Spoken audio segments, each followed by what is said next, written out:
مولاي صل وسلم دائما أبدا على حبيبك خير الخلق كلهم.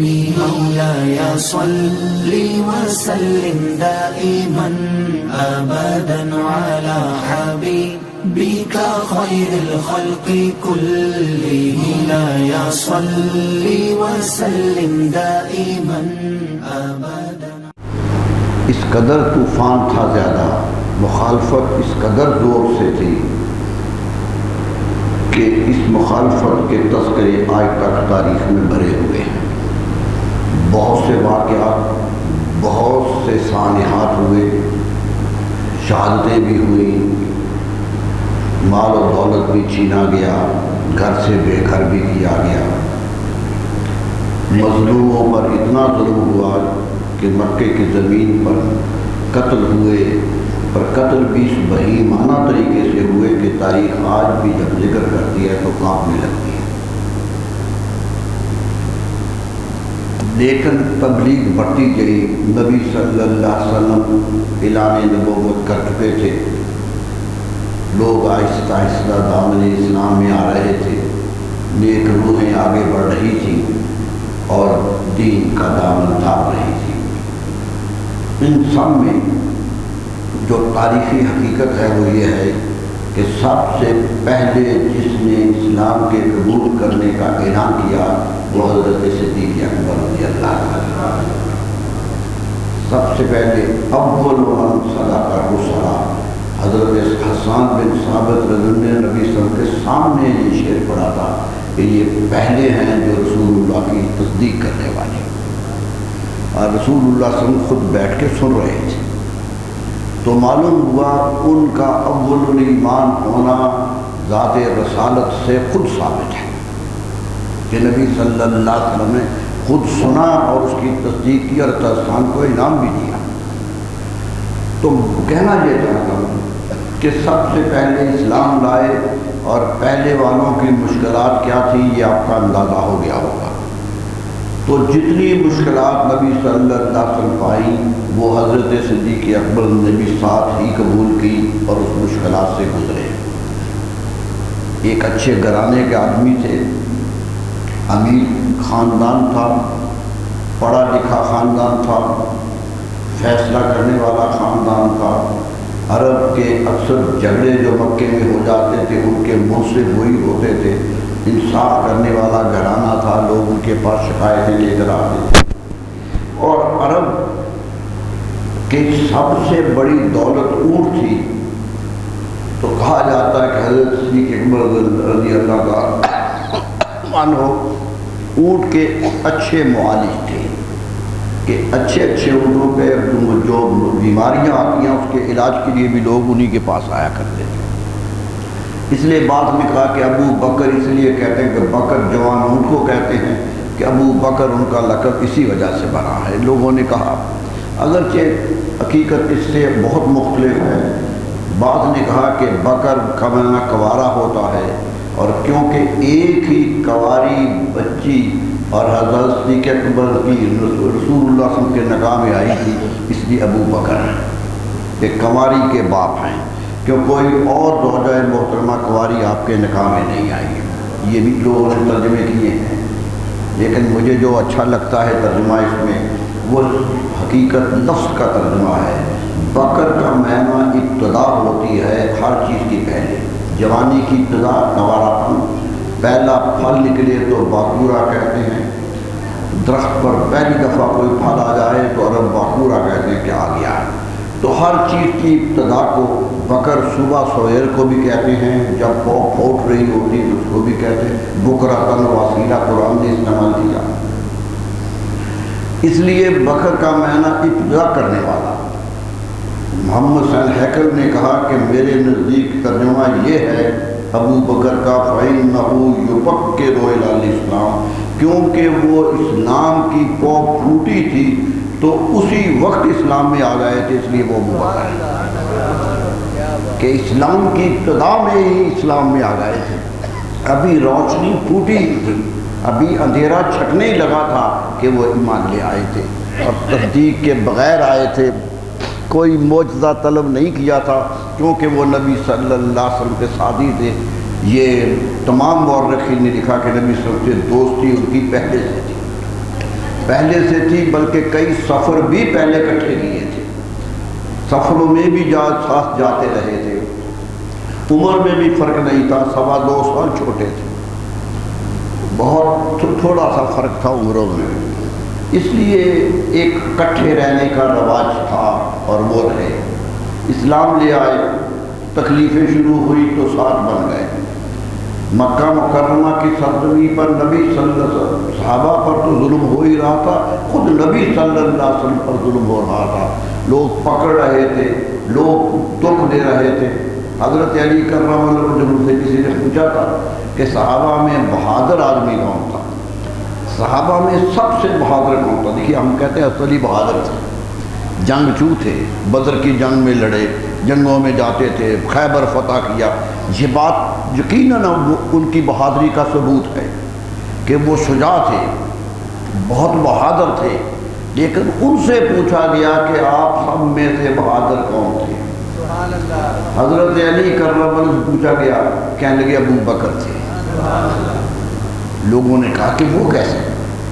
جنگ تو آپ لڑتے ہیں، میدان میں تو تلوار لے کے آپ نکلتے ہیں، وہ تو پیچھے ہوتے ہیں، وہ تو بشرا دینے والوں میں ہوتے ہیں، وہ تو رہنمائی کرنے والے میں ہوتے ہیں۔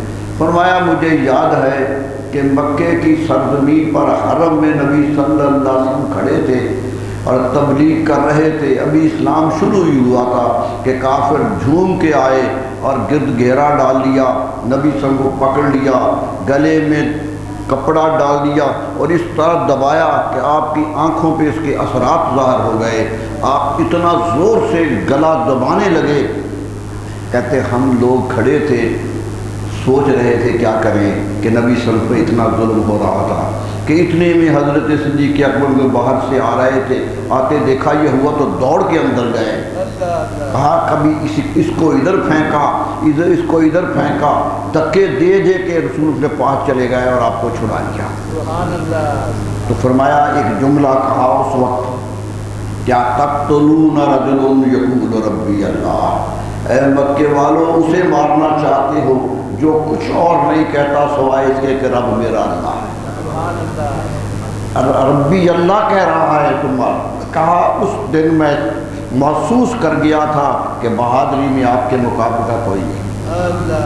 حقیقت یہ ہے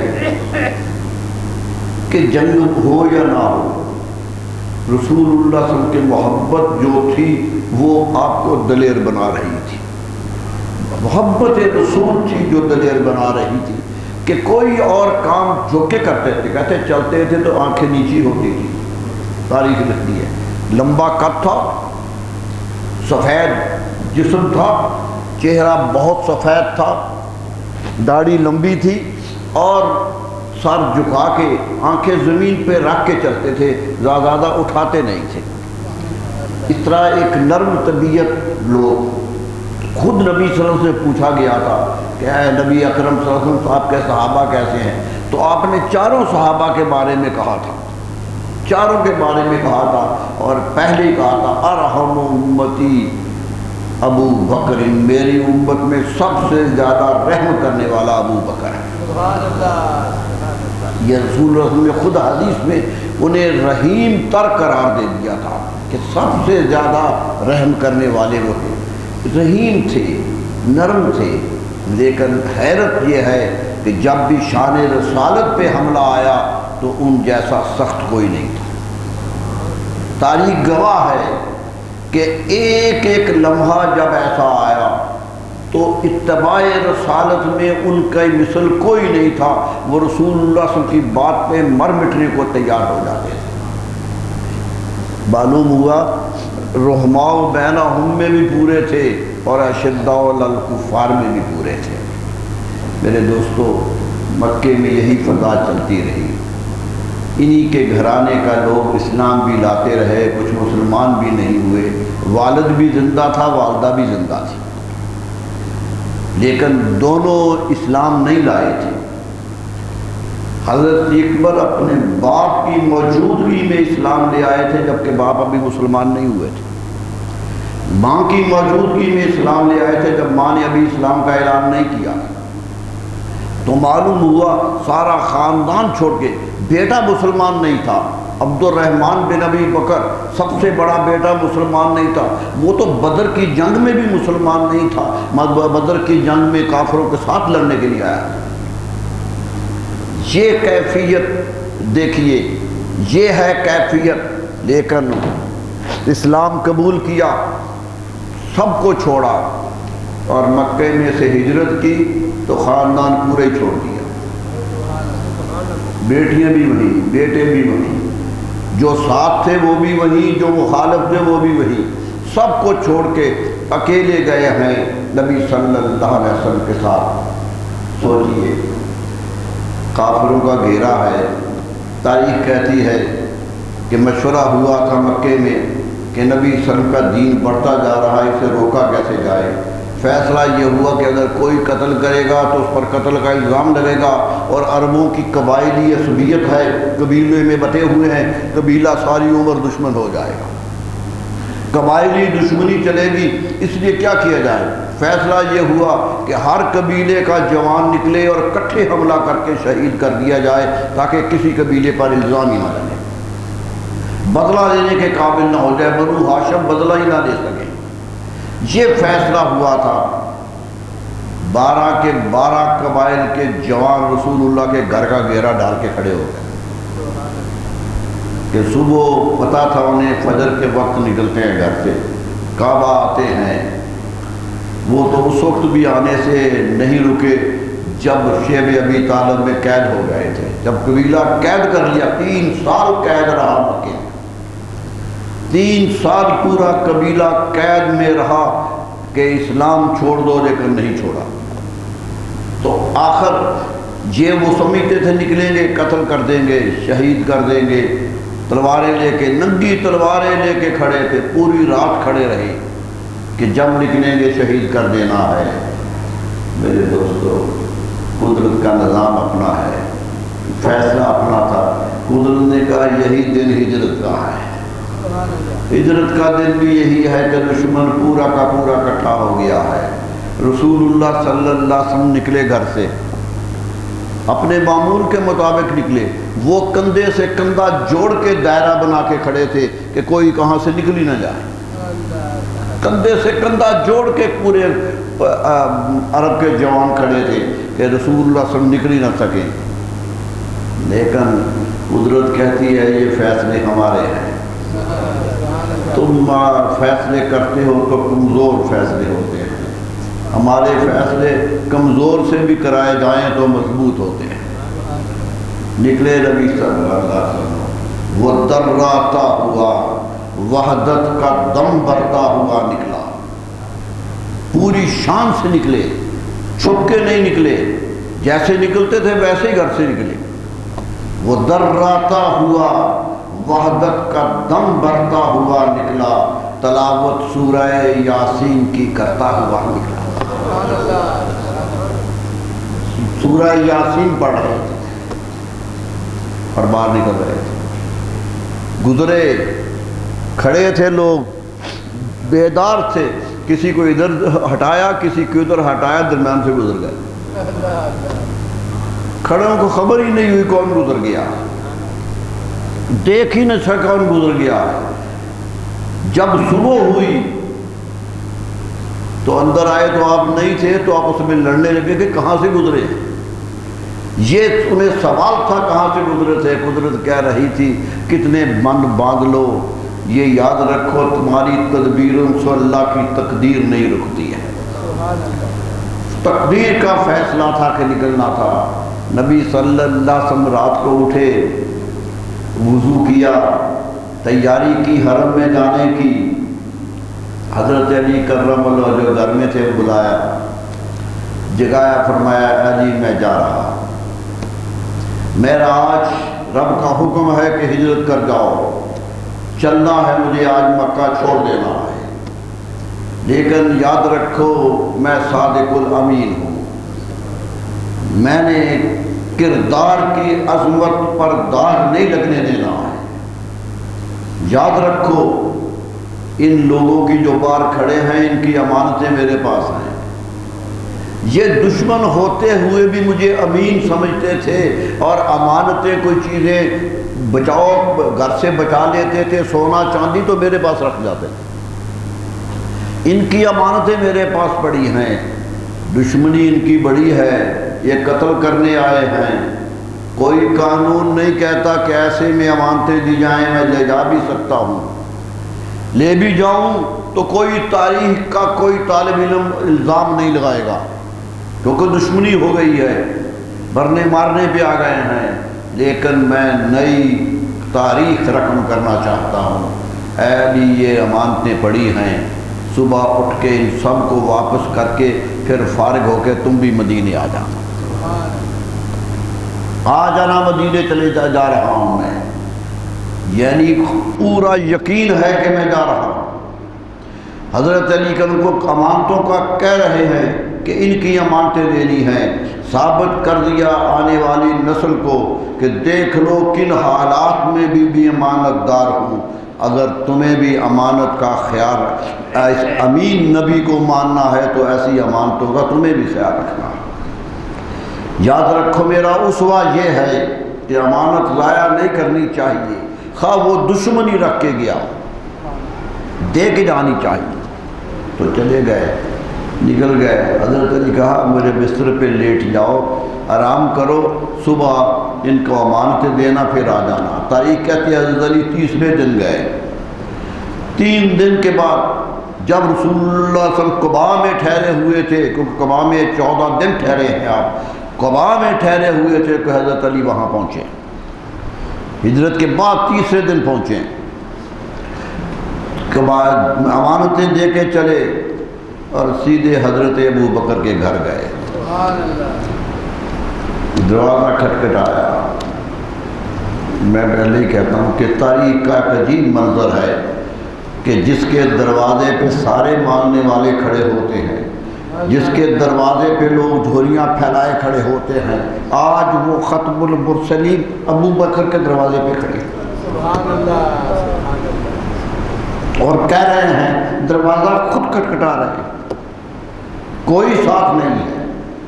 دروازہ کھولا، خوش ہو گئے کہ رسول اللہ صلی اللہ علیہ وسلم تشریف لائے، کسی کے گھر میں خود آ جائے، لوگ تو خوابوں میں ترستے ہیں کہ وہ آ جائیں۔ گھر آ گئے، فرمایا ابو بکر مجھے اجازت مل گئی ہے کہ ہجرت کرنا ہے۔ کہنے لگے یا رسول اللہ ساتھ کون جائے گا؟ فکر تو اپنا تھا، کہا تو ساتھ جائے گا، میں تجھے لینے آیا ہوں، آج ہجرت کرنی ہے۔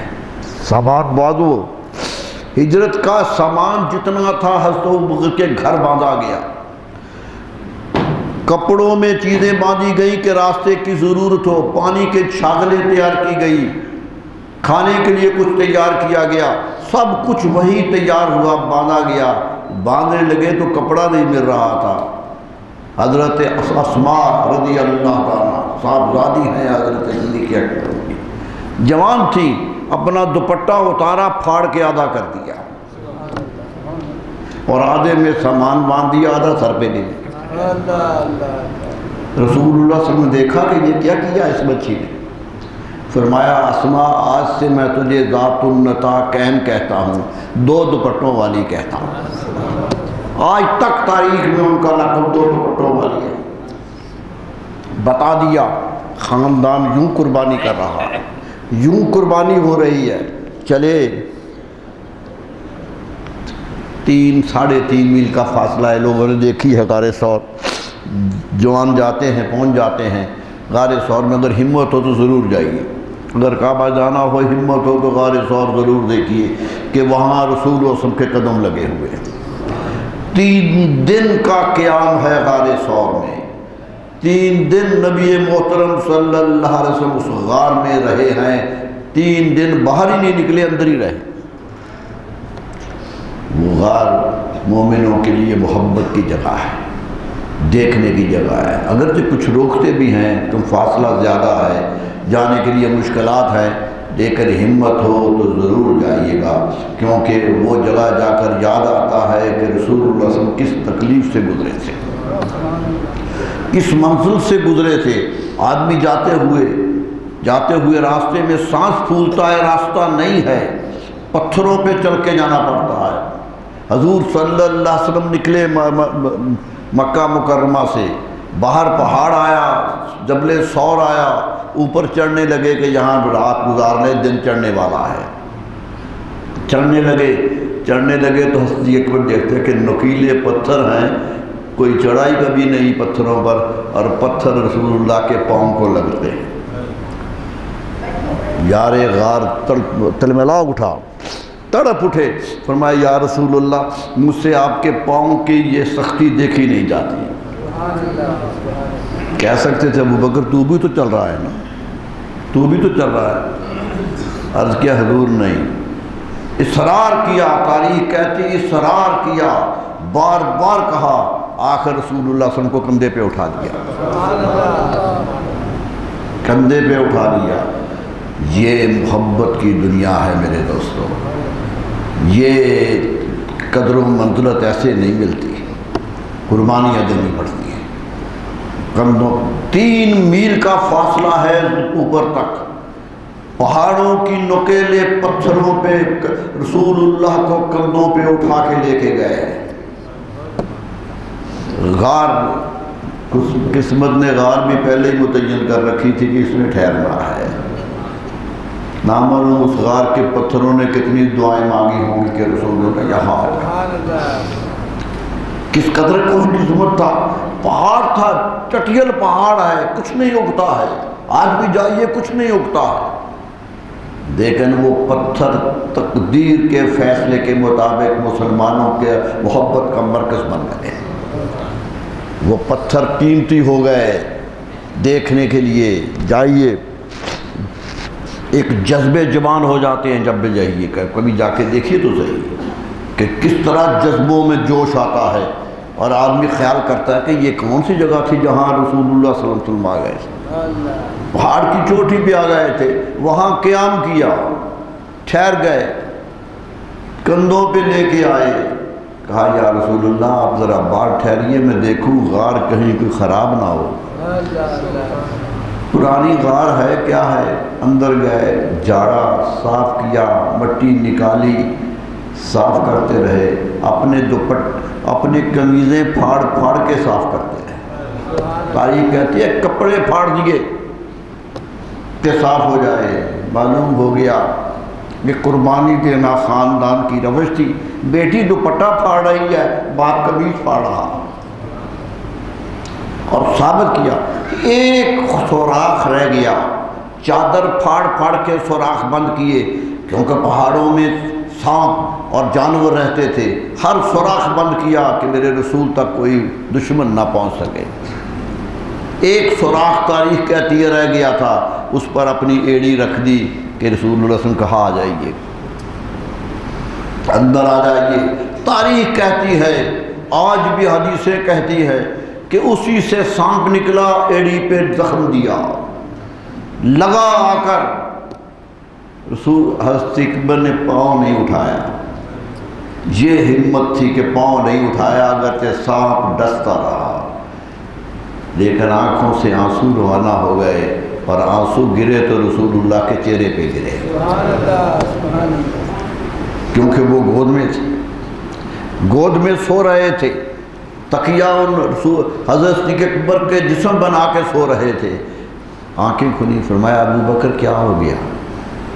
کہا حضور کوئی موذی جانور نکلا ہے، روک رہا ہے، وہ آگے بڑھنا چاہتا ہے، میں اسے نکلنے نہیں دے رہا۔ کہا پاؤں دکھاؤ، دکھایا، لعاب دہن لگا دیا۔ کہا ابو بکر ٹھیک ہے، کچھ نہیں ہوتا، تم کائنات کے سب سے بڑے طبیب کے ساتھ ہو،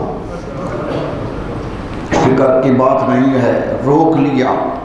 ہمارے محدثین کہتے ہیں اس سے ثابت ہو گیا کہ رسول اللہ صلی اللہ علیہ وسلم تک پہنچنے والے دشمن کا راستہ اگر پہلی مرتبہ روکا ہے تو حضرت صدیق اکبر رضی اللہ عنہ روکا ہے۔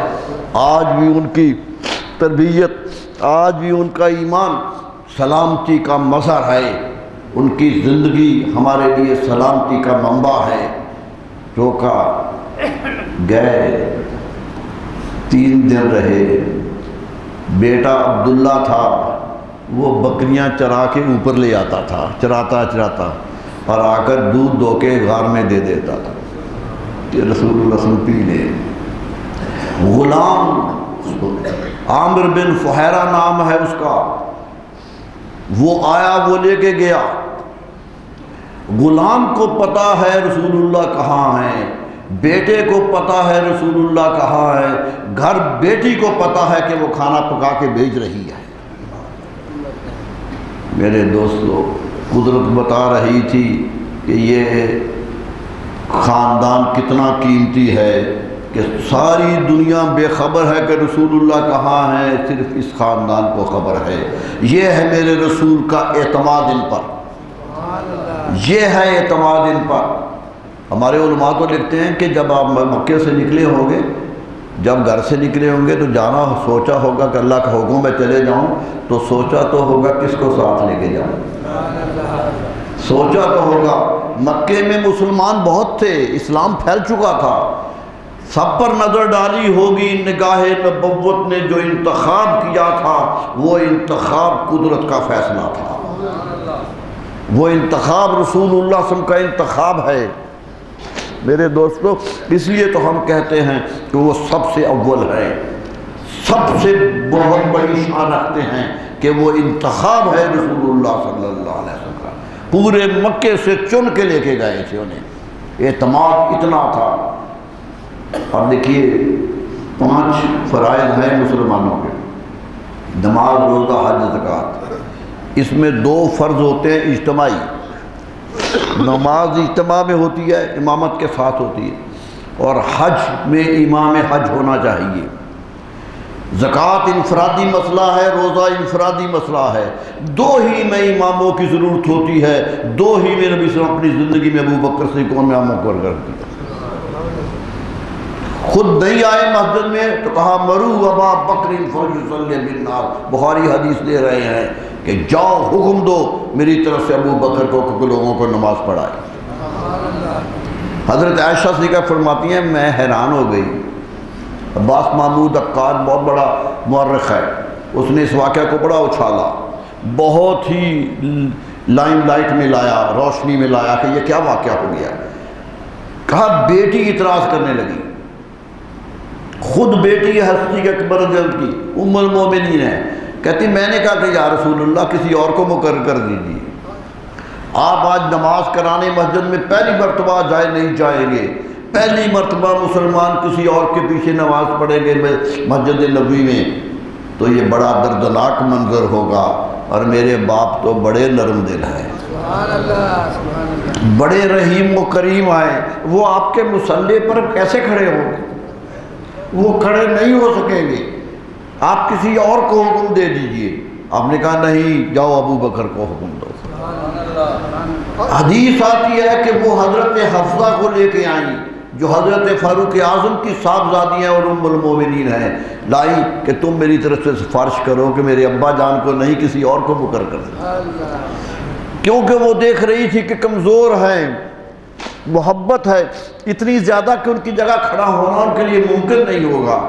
کہتے ہیں حضرت حفصہ آئی رضی اللہ تعالیٰ، دونوں نے مل کر سفارش کی کہ حضرت عمر کو مقرر کر دیجیے رضی اللہ تعالیٰ، وہ جماعت کرا دے، کوئی سخت طبیعت ہے کرا لیں گے، حضرت ابو بکر سے جماعت نہیں ہوگی وہ تو رونے لگ جائیں گے، دردناک منظر ہوگا۔ بخاری حدیث کہہ رہا ہے، آپ نے کہا مرو ابا بکر فلیصلی بالناس، جاؤ لوگوں کو حکم دو کہ ابو بکر کے ساتھ نماز پڑھیں، اور جاؤ تم اٹھ جاؤ میرے پاس سے، انتن کصواحب یوسف، تم مجھے ایسے مشورے نہ دو جو مصر کی عورتوں نے یوسف علیہ السلام کو دیے تھے۔ یہ جملہ ہے نبی صلی اللہ علیہ وسلم۔ کہ ایسے مشورے نہ دو جو یوسف علیہ السلام کو مصر کی عورتیں دے رہی تھی.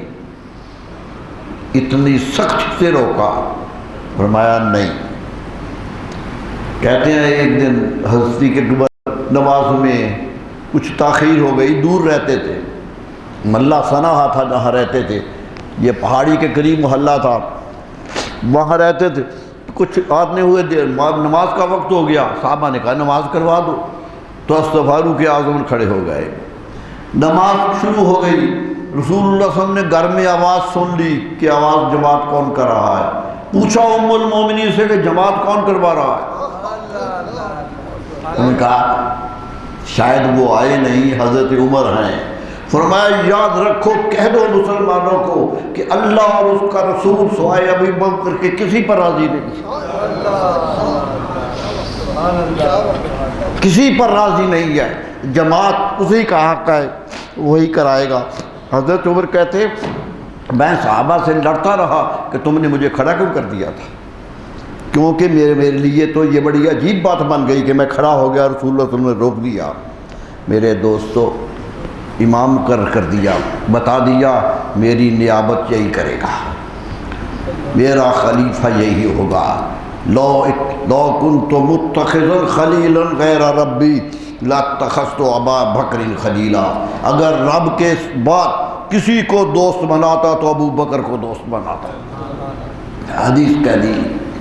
فرمایا یاد رکھو دنیا نے مجھ پر بڑے احسان کیے ہیں, صحابہ نے میرے ساتھ بڑا حسن سلوک کیا ہے, لیکن سب کے بدلے میں دنیا میں دیکھے جا رہا ہوں.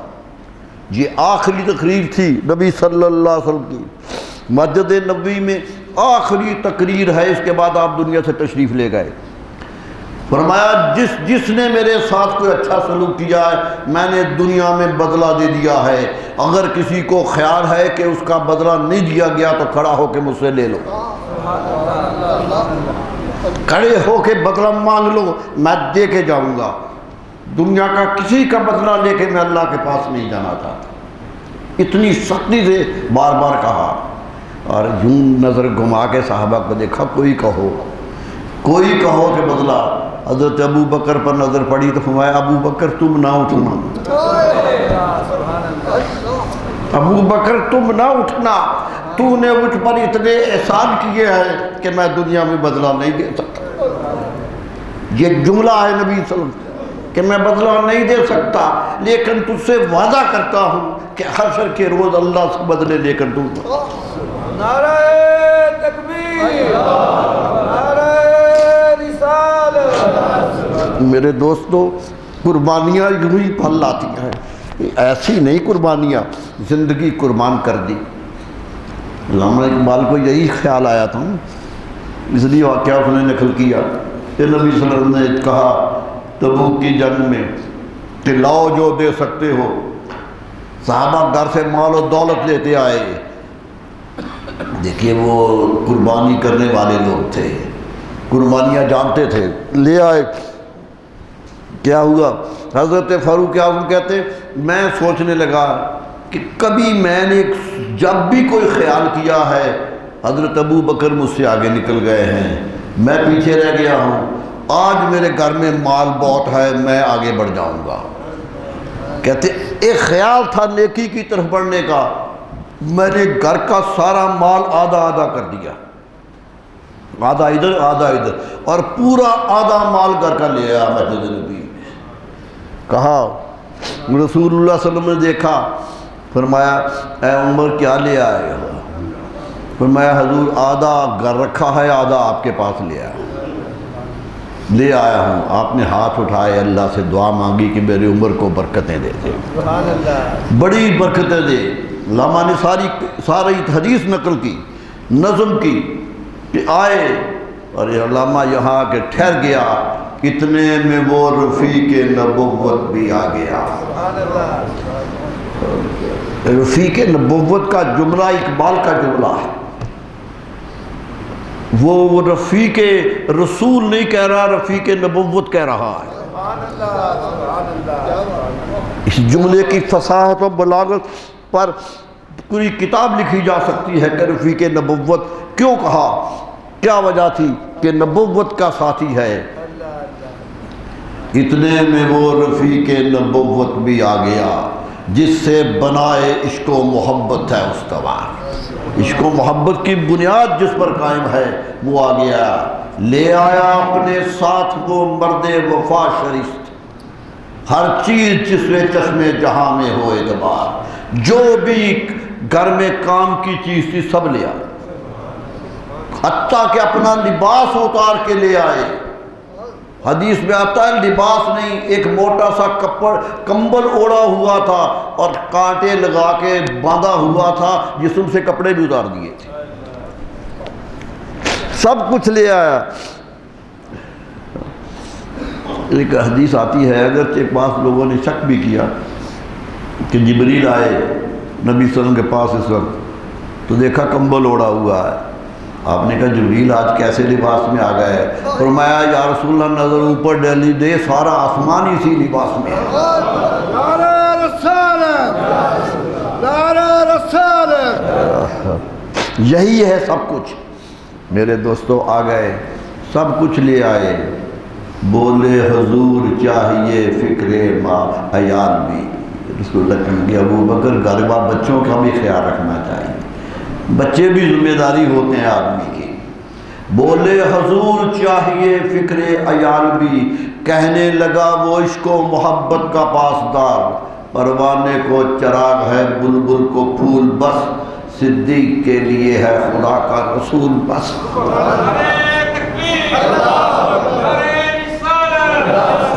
یہ ہے میرے دوستو، یہ ہے قربانیاں، یہ ہے دین پھیلنے کی وجہ۔ آج دین جو شرق و غرب میں پھیلا ہوا ہے وہ ان سعادت مند روحوں کا صدقہ ہے، ان لوگوں کی ہمتوں کا صدقہ ہے کہ اسلام پھیلتا چلا گیا۔ حیرت ہے، مفسرین حیرت کا اظہار کرتے ہیں کہ رسول اللہ صلی اللہ علیہ وسلم اسلام پھیلا رہے تھے تو ساتھ ساتھ ابو بکر بھی اسلام پھیلا رہے تھے۔ حضرت عثمان مسلمان ہوئے تو حضرت ابو بکر کی وجہ سے، خود لے کے دربار میں آئے کہ یہ مسلمان۔ حضرت بلال مسلمان ہوئے تو حضرت صدیق اکبر کی وجہ سے، حضرت سمیہ مسلمان ہوئے۔ میرے دوستو 10 صحابی ہیں جن کو رسول اللہ صلی اللہ علیہ وسلم نے جنت کی بشارت دی ہے کہ میرے صحابہ جنت میں جائیں گے۔ ممبر پہ کھڑے ہوئے کہا تھا ابو بکر فی الجنہ، عمر فی الجنہ، عثمان فی الجنہ، علی فی الجنہ، ابو عبیدہ فی الجنہ، سعد بن وقاص فی الجنہ، سعید بن العاص فی الجنہ، 10 کا نام دیا کہ جنت میں جائیں گے۔ حیرت ہے، آپ کو حیرت ہوگی، 10 میں سے 6 اسلام حضرت ابو بکر کی وجہ سے لائے۔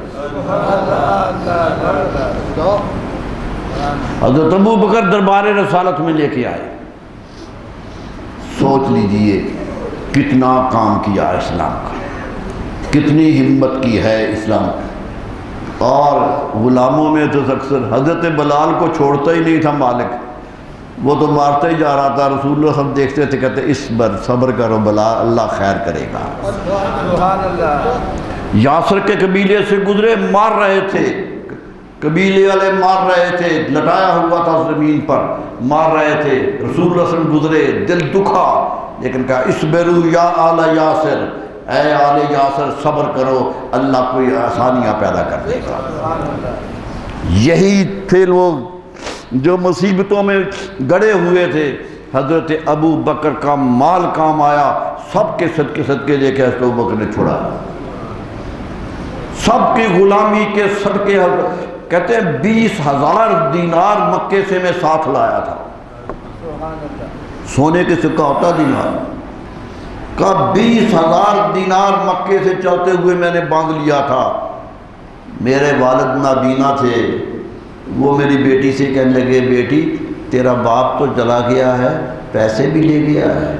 انہوں نے کہا ابو جان کچھ لے گئے ہیں۔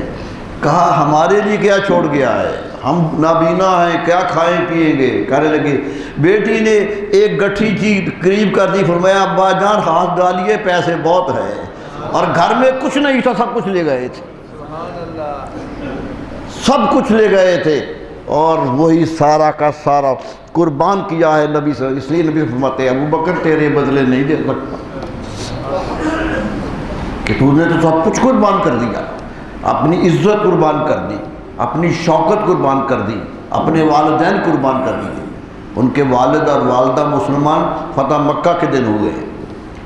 جب مکہ فتح ہوا رسول اللہ صلی اللہ علیہ وسلم مکہ میں بیٹھے ہوئے تھے, حضرت ابو بکر اپنے گھر گئے. نبینا باپ سے کہا ابا جان آپ کیا خیال ہے؟ ماں سے کہا ام الخیر نام ہے. عجیب بات ہے, عربوں میں ایسا نام ہی نہیں ہوتا, ام الخیر نیکی کی ماں, نام بھی ایسا ہے. کہا کیا خیال ہے؟ دونوں کو انگلی پکڑ کے اپنے باپ کو لے کے آئے. رسول اللہ صلی اللہ علیہ وسلم مکے میں بیٹھے ہوئے تھے, کعبہ کے اندر بیٹھے ہوئے تھے, لے کے آئے. فرمایا یا رسول اللہ یہ میرا باپ آج مسلمان ہونا چاہتا ہے, آج اسلام کرا. حضور صلی اللہ علیہ وسلم نے کہا ابو بکر یہ کیا کیا تم نے, یہ کیوں کیا؟ تو مجھے کہتا کہ یہ اسلام لانا چاہتے ہیں, میں گھر جا کے کلمہ پڑھا دیتا, میں گھر جا کے کلمہ پڑھاتا. اتنا ضعیف ہو کے تم لے آئے ہو. فرمایا یا رسول اللہ یہ حق انہی کا تھا کہ در رسالت پہ چل کے آتے, یہ انہی کا حق تھا. آداب سمجھتے تھے, آداب سمجھتے تھے کہ کیا کیا صورتحال ہے. میرے دوستو قربانی پر قربانی کرتے چلے گئے, زندگی بھر قربانی کرتے چلے گئے, ایک لمحہ نہیں گزارا قربانیوں کے بغیر. فرمایا رسول اللہ صلی اللہ علیہ وسلم کی حدیث ہے کہ جتنا سہولت مجھے ابو بکر کے مال نے دی ہے کسی نے نہیں دی, کہ سب کچھ قربان کر دیا. میرے دوستو بیٹی دے دی, اتنی عمر کا فرق. رسول اللہ صلی اللہ علیہ وسلم کی عمر دیکھیے اور حضرت عائشہ کی عمر دیکھیے. 18 سال کی تھی جب رسول اللہ دنیا سے چلے گئے. 18 سال کی عمر میں بیوہ ہو گئی تھی, رسول اللہ دنیا سے چلے گئے تھے. اتنی چھوٹی عمر میں نکاح میں آئی اور لائے. فرمایا یا رسول اللہ میرے پاس اور ہے کوئی نہیں, میں آپ کی خدمت میں پیش کرنا. بزرگ کہہ رہی تھی یہی تو قبول ہے. حدیث میں آتا ہے کہ نبی صلی اللہ علیہ وسلم نے فرمایا سب عورتوں کے نکاح وقتی ضرورت کے تحت کیے, جب ضرورت ہوئی نکاح کیے.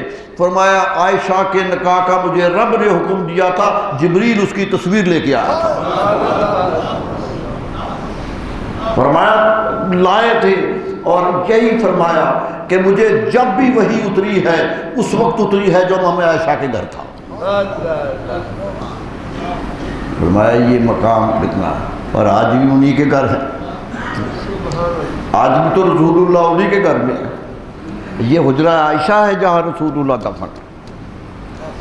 حضرت عائشہ سے کسی نے پوچھا تھا کہ آپ تو بڑی شان رکھتی ہیں, بڑا مقام رکھتی ہیں. فرمایا مجھے فخر حاصل ہے کہ میں کنواری رسول اللہ کے نکاح میں آئی تھی. میں نے حدیثیں اتنی روایت کی ہیں کہ رسول اللہ کے گھر کی زندگی کا سارا نقشہ ہی میں نے بیان کیا ہے. دین میں نے لوگوں کو سکھایا ہے. محدثین کہتے 2/3 2/3 دین ہمیں ملتا ہی نہ اگر حضرت عائشہ صدیقہ نہ ہوتی رضی اللہ تعالیٰ. دین پہ دین پھیلایا, فرماتی چلی گئی. میرے ظفر فرمایا ایک مجھے فخر یہ حاصل ہے کہ رسول اللہ جب دنیا سے گئے تو میری گود میں تھے. فرمایا میں نے سر مبارک گود میں رکھا ہوا تھا, میرے تھے. فرمایا آخری خواہش کی کہ میں نے مسواک کرنی ہے, آخری خواہش تھی کہ مسواک دو. ایک صحابی آئے ملنے کے لیے, اس کے منہ میں ہاتھ میں مسواک تھی. فرمایا عائشہ تم بھی مسواک لاؤ میں بھی کر لوں. کہتے ہیں میں نے مسواک دی, سخت تھی, دانت چبا نہ سکے. مجھے کہنے لگے عائشہ یہ سخت بڑی ہے. فرمایا میں اپنے زبان میں چبا کے رسول اللہ کے منہ میں دی.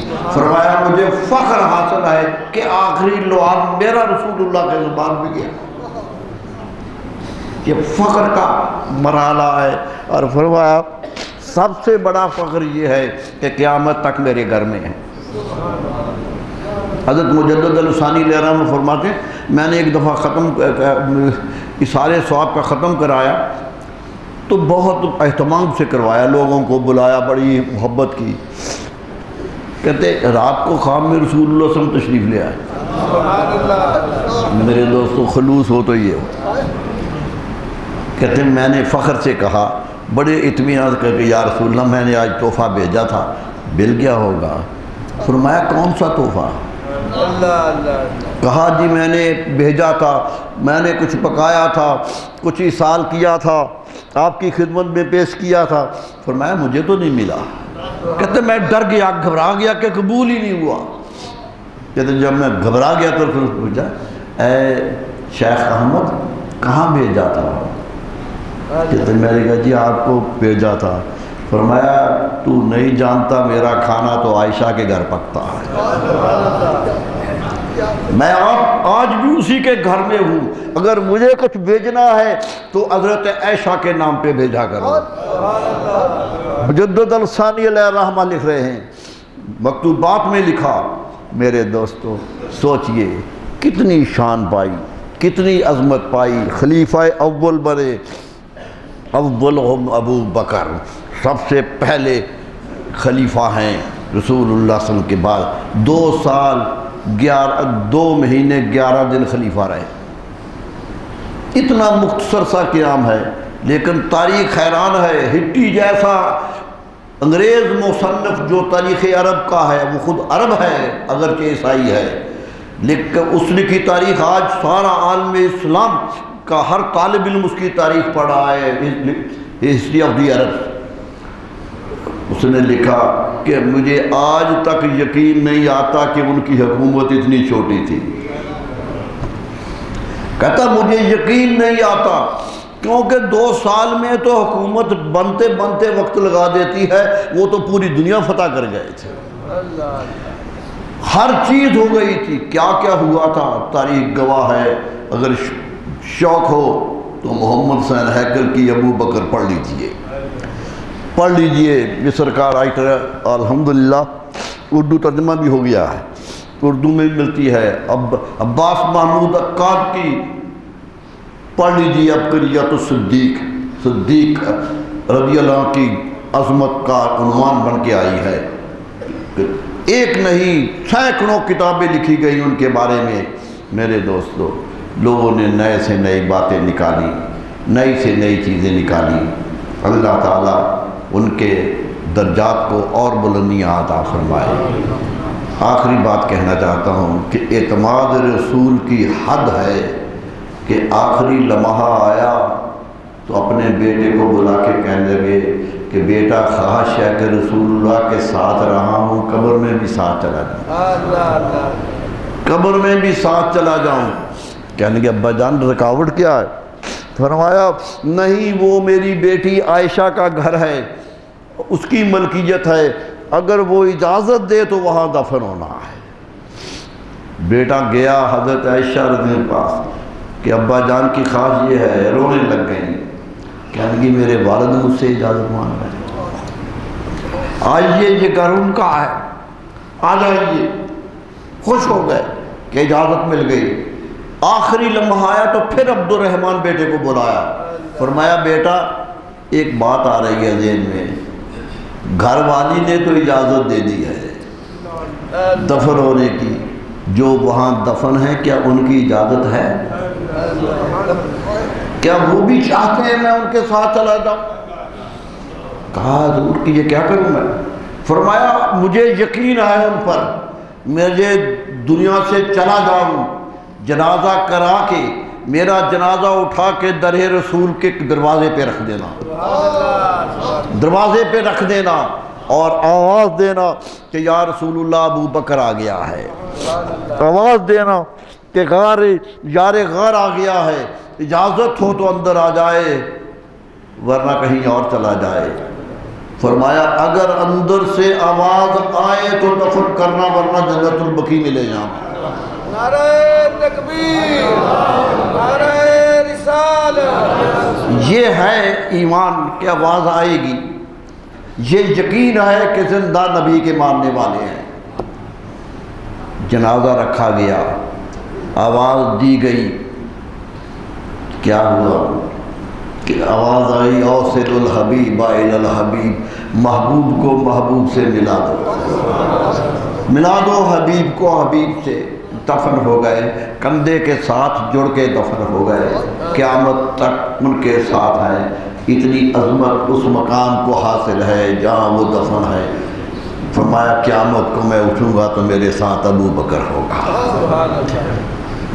میرے دوستو، یہ ہے ساتھ، رفاقت یہ ہے کہ سفر میں، حضر میں، قبر میں، حشر میں ساتھ ہی ساتھ ہے۔ ایسا ساتھ جسے مل گیا ہے وہی عظمتوں والا ہے۔ اللہ تعالیٰ ان کی روح پر ہزاروں رحمتیں نازل کرے، ہزاروں رحمتیں نازل کرے۔ ان کا زندگی کا ایمان کے ساتھ ہمیں بھی ایمان سے رہنے کی توفیق عطا فرمائے۔ قربانیاں دیتے رہے، آج بھی لوگ دیتے ہیں۔ مجھے خوشی ہوئی آج آتے ہی دیکھ کر کہ مسجد کا منظر بدلا ہوا ہے، اس لیے خوشی ہوئی کہ آج بھی جذبہ صدیقی بیدار ہے، آج بھی ان کا جذبہ بیدار ہے کہ مسجد نبوی تعمیر ہونے لگی۔ رسول اللہ صلی اللہ علیہ وسلم نے چاہا مدینہ آ گئے مسجد بنائیں، سامنے زمین خالی پڑی تھی، ابو ایوب انصاری کے گھر کے سامنے زمین تھی، سامنے زمین تھی۔ فرمایا کس کی ہے؟ کہا 2 یتیموں کی ہے، اس کے باپ فوت ہو گیا ہے، یتیم ہے، بچے ہیں، ان کی ہے۔ فرمایا بلاؤ، بلایا۔ فرمایا بچوں اگر تم دینا چاہو تو ہم لے لیتے۔ کہنے لگے حضور حاضر ہے، بچے تھے لیکن ایمان رکھتے تھے، مدینے کے رہنے والے تھے۔ کہا جی حاضر ہے۔ فرمایا نہیں، میں یتیموں کا مال ایسے نہیں لیتا، ایسے نہیں لیتا، مجھ سے قیمت طے کرو۔ قیمت طے ہوئی مسجد نبوی کی زمین کی، اور فرمایا اے ابو بکر تم ادا کر دو۔ مسجد نبوی کی قیمت حضرت صدیق اکبر کی گرہ سے ادا ہوئی۔ میرے دوستو، آج بھی مسجد نبوی میں جانے والا اعتراف کرتا ہے کہ اس سرزمین پہ سجدہ کر رہا ہوں جو حضرت ابو بکر کے ہاتھ کی خریدی ہوئی۔ اس لیے مسجد بنانے میں توفیق لو، یہ سنت صدیقی ہے، یہ حضرت ابو بکر صدیق کا طریقہ ہے۔ انہوں نے پیسے دیے اور پیسہ چلتا رہا، جوانوں نے محنت کی۔ مجھے خوشی ہے کہ یہاں ایک منظر بن گیا، آ گیا، شیشے بھی لگ گئے، اے سی بھی لگ گئے۔ میرے دوستوں، سہولتیں بنتی جا رہی ہیں۔ یہ سہولتیں مومنوں کو دینے والوں کو لیے دعا کیجیے کہ اللہ انہیں دین و دنیا کی سہولتیں عطا فرمائے، اللہ تعالیٰ انہیں توفیق دے۔ نیکی پر پیسہ نکلنا بڑا مشکل کام ہوتا ہے، آدمی ضائع تو پیسے زندگی بھر کرتا ہے، نیکی پر دینے کے لیے بہت سوچتا ہے کہ کیسے پیسہ دوں۔ وہ بہت با توفیق لوگ ہوتے ہیں جو نیکی پر خرچ کرنے میں دلیر ہوتے ہیں۔ اللہ تعالیٰ انہیں سلامت رکھے، محبت سے زندگی دے۔ آپ کا بھی فرض ہے کہ اب یہ آ گیا ہے تو اس کا استعمال مناسب کریں۔ جمعے کے جمعہ استعمال ہوگا انشاءاللہ تعالیٰ، اس کا استعمال کہ جمعے میں آدمی تعداد اکٹھی ہوتی ہے۔ اللہ تعالیٰ اور توفیق دے۔ کچھ کام اور کرنے والے بھی ہیں، زمین کے بھی ہیں، در و دیوار کے بھی ہیں۔ اب جب یہ سہولت مل گئی ہے تو در و دیوار کو بھی بہتر ہو جانا چاہیے، اور اللہ تعالیٰ کہ یہ در و دیوار بھی بہتر ہوتے چلے جائیں۔ اللہ تعالیٰ سے دعا ہے کہ اللہ سب کو توفیق دے، خود ہی توفیق دے۔ دیکھیے ہم چندے مانگنے سے، میں تو چندہ مانگنے سے ویسے ہی گھبراتا ہوں بہت زیادہ، سچی بات یہ بہت گھبراتا ہوں، اس لیے کہ یہ اسلام وہ باہر لاؤڈ اسپیکر رکھ کے بیٹھ جاتے ہیں اور سارا دن اڈے پہ آواز آتی رہتی ہے مسجد مر رہی ہے پیسے دے جائیں، بس جاتی ہے تو بس میں صندوقی لے کے آ جاتے ہیں کہ پیسے دے جائیں۔ میرے دوستو، یہ گداگری جو شروع ہو گئی ہے یہ ہماری توجہ نہ ہونے کی وجہ سے شروع ہو گئی ہے۔ کیا وجہ ہے کہ ہمارے گھر کے خرچ چلتے ہیں تو ہم کسی کے دروازے پہ جا کے دستک نہیں دیتے، مسجد کے کام کے لیے دستکیں دینی پڑتی ہیں۔ آئیے ہمت کرے، یہ تو دنیا کا بھی فائدہ ہے اور آخرت کا بھی فائدہ ہے۔ اللہ تعالیٰ سب کو توفیق دے کہ مسجد کے کام میں بڑھ چڑھ کر حصہ لیں۔ وآخر دعوانا الحمدللہ رب العالمین۔ مولاي صل وسلم دائما أبدا على حبيبك بك خير الخلق كلهم مولاي صل وسلم دائما أبدا على حبيبك خير الخلق كلهم مولاي صل وسلم دائما أبدا